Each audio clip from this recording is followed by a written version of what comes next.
Hello बच्चों, नमस्कार। मैं मुकेश कुमार अपने YouTube channel success online classes में आप लोगों को स्वागत करता हूं। इस वीडियो में हम लोग पढ़ेंगे निर्देशांक ज्यामिति, जो 10th क्लास के लिए बहुत ही महत्वपूर्ण चैप्टर है और बोर्ड के परीक्षा के लिए भी महत्वपूर्ण चैप्टर है। इस चैप्टर से लगभग 15 से 20 नंबर के क्वेश्चन हर साल पूछे जाते हैं। तो 15 से 20 नंबर क्वेश्चन को हासिल करने के लिए हमें इस चैप्टर को बहुत ही बेहतर तरीका से पढ़ना होगा। तो आइए हम इस चैप्टर को चालू करते हैं। तो इस चैप्टर को हम चालू करने से पहले हम इसे अच्छी तरह से समझेंगे, तब इसके बाद हम चैप्टर वाइज हम क्वेश्चन को हल करेंगे। तो पहले हम समझेंगे कि निर्देशांक क्या है। तो निर्देशांक का हम लोग प्रयोग कहाँ करते हैं? तो निर्देशांक का प्रयोग हम किसी बिंदु को सूचित करने के लिए करते हैं। तो आइए हम निर्देशांक का थोड़ा परिभाषा लिख लेते हैं। निर्देशांक है क्या? तो आइए लिखते हैं। तो किसी भी, ध्यान रखिएगा, किसी भी बिंदु को सूचित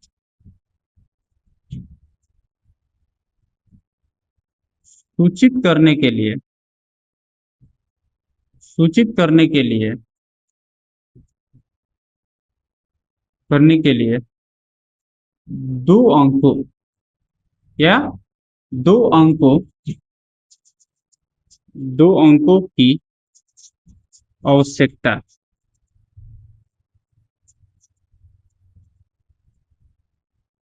होती है। तो किसी भी बिंदु को सूचित करने के लिए हमें दो अंक की आवश्यकता होती है।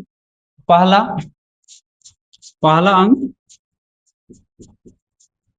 अंक भुज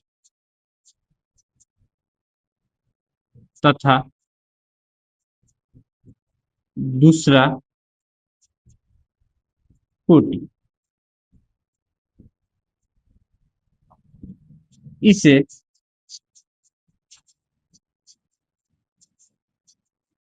छोटे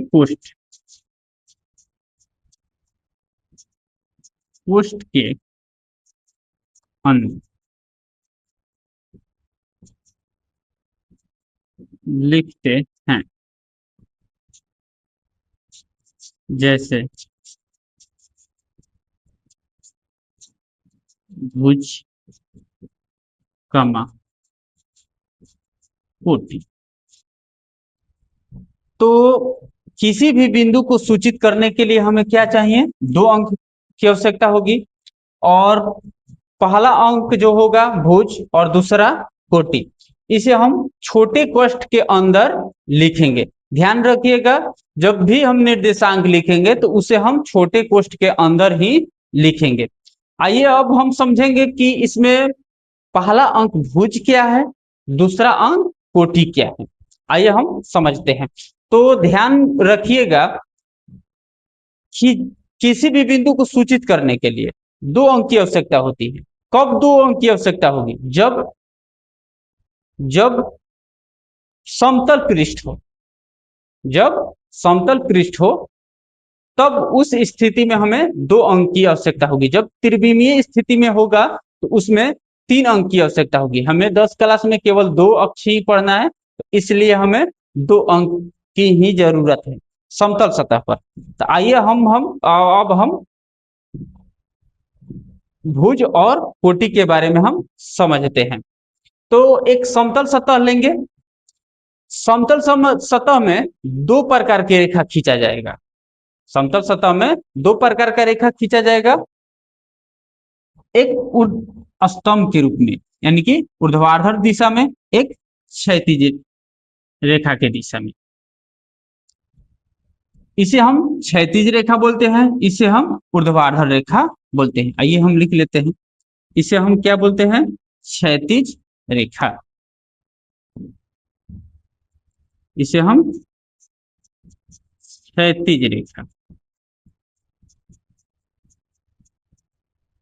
इसे क्या बोलते हैं? ऊर्ध्वाधर रेखा।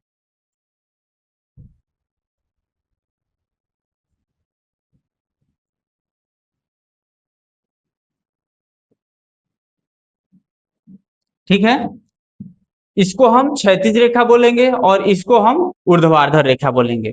जब क्षैतिज रेखा और ऊर्ध्वाधर रेखा एक दूसरे जब एक खींचते हैं तो उसमें एक काटन बिंदु होता है, एक दूसरे को काटती है।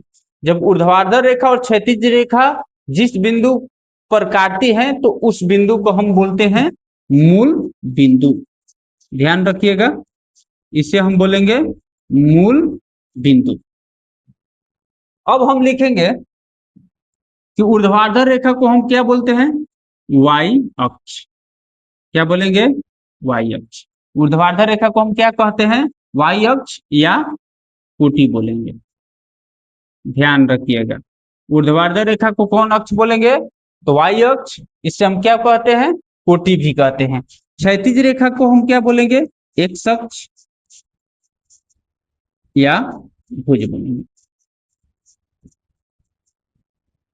ध्यान रखिएगा, जब हम समतल सतह पर दो प्रकार की रेखा खींचेंगे, एक क्षैतिज रेखा, एक ऊर्ध्वाधर रेखा। जब क्षैतिज रेखा और ऊर्ध्वाधर रेखा खींचेंगे तो उसमें एक काटन बिंदु होगा, उस काटन बिंदु को हम बोलेंगे मूल बिंदु। क्षैतिज रेखा को हम एक्स अक्ष बोलेंगे, एक्स अक्ष या भुज बोलेंगे। ऊर्ध्वाधर रेखा को वाई अक्ष या कोटि बोलेंगे। आइए अब हम आगे समझते हैं। तो इसे हम लिख लेंगे,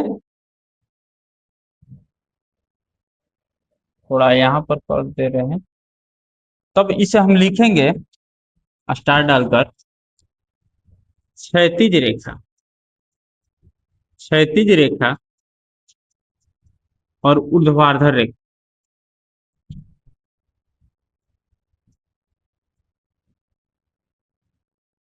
ऊर्ध्वाधर रेखा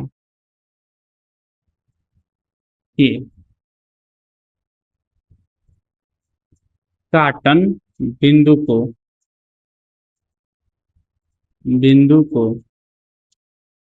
मूल बिंदु कहते हैं।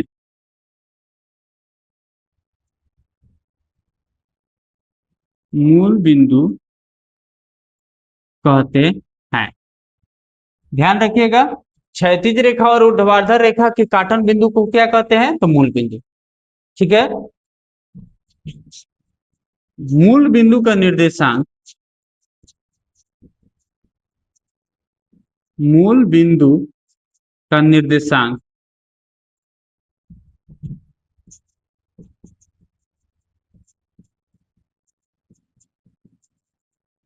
0,0 होता है। तो ध्यान रखिएगा, मूल बिंदु का निर्देशांक जो होगा 0,0 होगा, यानी कि भुज का मान भी 0 और कोटि का मान भी 0।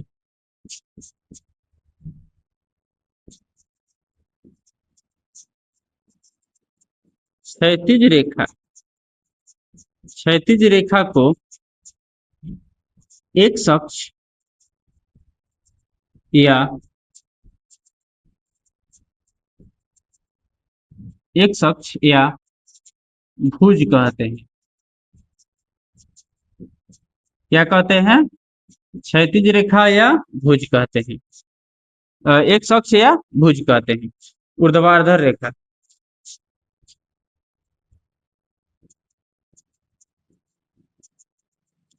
ऊर्ध्वाधर रेखा को वाई अक्ष या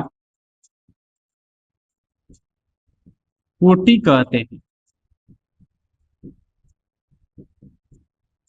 ध्यान रखिएगा कि क्षैतिज रेखा और ऊर्ध्वाधर रेखा के काटन बिंदु को क्या कहते हैं? मूल बिंदु। मूल बिंदु का निर्देशांक क्या होता है? 0,0। क्षैतिज रेखा को क्या बोलते हैं? एक्स अक्ष या भुज बोलते हैं, और ऊर्ध्वाधर रेखा को वाई अक्ष या कोटि बोलते हैं। आइए अब हम बिंदु को हम सूचित करेंगे कि किसी बिंदु को हम कैसे निर्देशित करेंगे। आइए अब हम समझते हैं।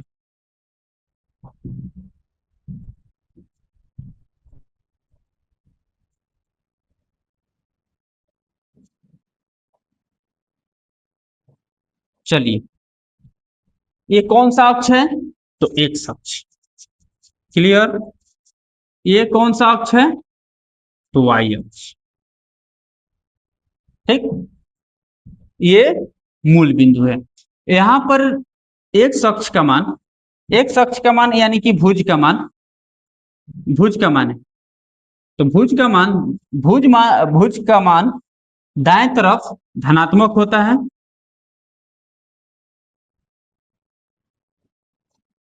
एक, दो, तीन, चार और 5, और बाएं साइड भुज का मान ऋणात्मक होता है।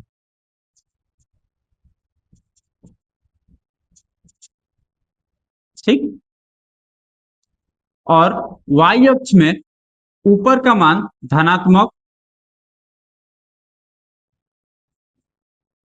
और नीचे का मान ऋणात्मक होता है।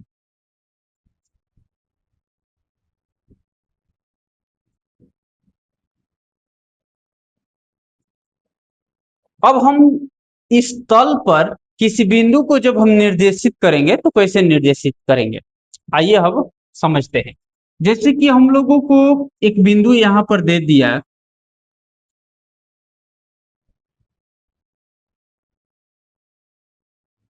बिंदु दे दिया, इस बिंदु को निर्देशित करने के लिए हम कैसे निर्देशित करेंगे? तो देखेंगे कि इस बिंदु में पहले ही बता चुके हैं कि निर्देशांक लिखने, किसी बिंदु को सूचित करने के लिए निर्देशांक का प्रयोग किया जाता है। निर्देशांक में क्या होता है? 2 अंक होता है, एक भुज, दूसरा कोटि। पहला भुज होता है, दूसरा कोटि होता है। इसे छोटे कोष्ठ के अंदर लिखते हैं। तो इसमें देखेंगे कि इस बिंदु में भुज का मान कितना है और कोटि का मान कितना है। तो पहले समझते हैं कि भुज क्या है। जो क्षैतिज रेखा में दूरी होता है उसे हम भुज बोलते हैं, और ऊर्ध्वाधर रेखा की दिशा में जो दूरी होता है उसे हम क्या बोलते हैं? कोटि बोलते हैं। तो हम देखेंगे कि भुज का मान कितना है। तो वाई अक्ष से ये दूरी देखेंगे, यहां से और यहां के बीच की दूरी कितना है? तो कितना है? 2 है। कितना है? तो 2, यानी कि भुज का मान जो होगा कितना होगा? 2। भुज का मान कितना होगा? 2। और कोटि का मान कितना है? यहां से भी और यहां से दूरी जो होगा कितना होगा? तो 3 होगा। एक सिंपल तरीका होता है सूचित करने के लिए। आप इसे क्या करेंगे कि आप इस बिंदु से लंबवत दिशा में एक्स अक्ष पर ले आएंगे और लंबवत दिशा में वाई अक्ष पर ले आएंगे। एक्स अक्ष पर जहां पर मिलेगा वही भुज का मान होगा, वाई अक्ष पर जहां पर मिलेगा वही कोटि का मान होगा। यहाँ पर भुज का मान 2 और वाई कोटि का भुज का मान 2 और कोटि का मान कितना है? 3। आइए अब हम थोड़ा और समझते हैं। जैसे कि हमें दे दिया बिंदु यहाँ पर बिंदु दे दिया। इस बिंदु को निर्देशित करने के लिए हम क्या करेंगे कि हम एक्स अक्ष पर देखेंगे कि एक्स अक्ष पर कहाँ आ रहा है। एक्स अक्ष पर 1 पर और वाई अक्ष पर 5 पर। तो हम देखेंगे कि भुज का मान कितना है? तो -1, और कोटि का मान कितना है? तो 5। ठीक, और तीसरा में हम देखेंगे, यहाँ पर अगर हमें देखना होगा कि भुज किसी बिंदु का निर्देशित करना होगा, जैसे कि हम यहाँ पर ले लिए, तो हम देखेंगे कि कहाँ पर लंबवत दिशा में देखेंगे। ठीक, तो इसमें भुज का मान कितना है? तो -3, और कोटि का मान कितना है? तो -3। और इस चतुर्थांश में जब हम देखेंगे, जैसे कि यहाँ पर दे दिए, तो इसको हम सूचित करने के लिए हमें 2 रेखा खींचेंगे। इसमें भुज का मान 3 और कोटि का मान -2। तो हम आसानी तरीका से हम किसी बिंदु को क्या कर लिए सूचित कर दिए, एक भुज के सहारे और एक कोटि के सहारे। क्लियर? तो इसमें देखेंगे